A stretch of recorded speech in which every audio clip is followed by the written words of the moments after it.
appreciate you checking out this video. Before I continue, I want you to go to theultimatejetguide.com, where I've put together a full guide for jet buyers like yourself. You know, in the early 90s, if somebody didn't walk you through the proper way to sell an airplane and all the steps in between, you certainly weren't going to Google it. You weren't going to be able to, you know, type it into a computer and have it spit out the answers, and nobody was going to give it to you.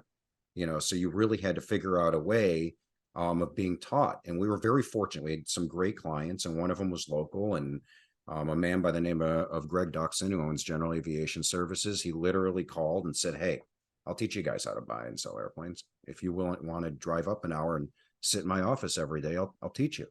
And wow. that's what we did. So I drove up to Lake Zurich every day, and I think that was about a year and a half. And he said, "Okay, you're on your own." He's like, "I don't even want to see you guys anymore." I felt like it was going to be, you know, like a really exciting career. And Sure. You're selling private jets, man. Let's go. It was, you know, and I was young, and the market was flying, and I was really disassociated with the overall global economic environment back then. I learned how to buy and sell airplanes from Greg, and then I quickly figured out that I hated brokering aircraft. I loved the art of the deal.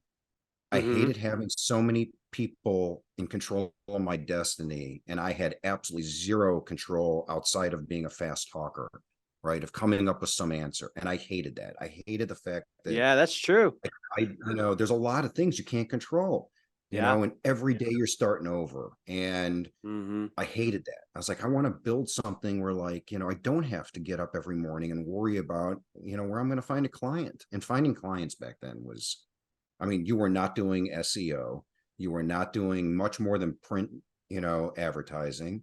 And if you're, you know, if you remember back in those days, print advertising in our industry was a fortune.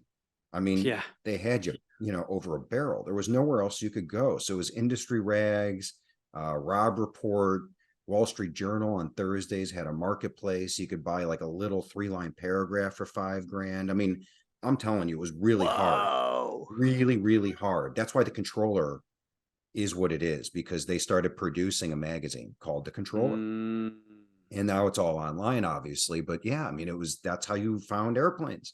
And I couldn't figure out, you know, how to find the people that own the airplanes. So you go bang on hangar doors. I mean, it was like going from airport to airport, which is what I did at Jesse. So I was on the road 2.5, 3 weeks out of every month over month over month. It was a lot of money. OG, man. Oh yeah, that's how it, you know, I remember, you know, you had the cell phone battery would die every 15 minutes. I constantly had it plugged into a cigarette lighter.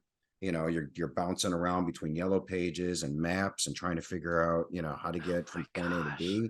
There was no nav. I mean, you were on your own.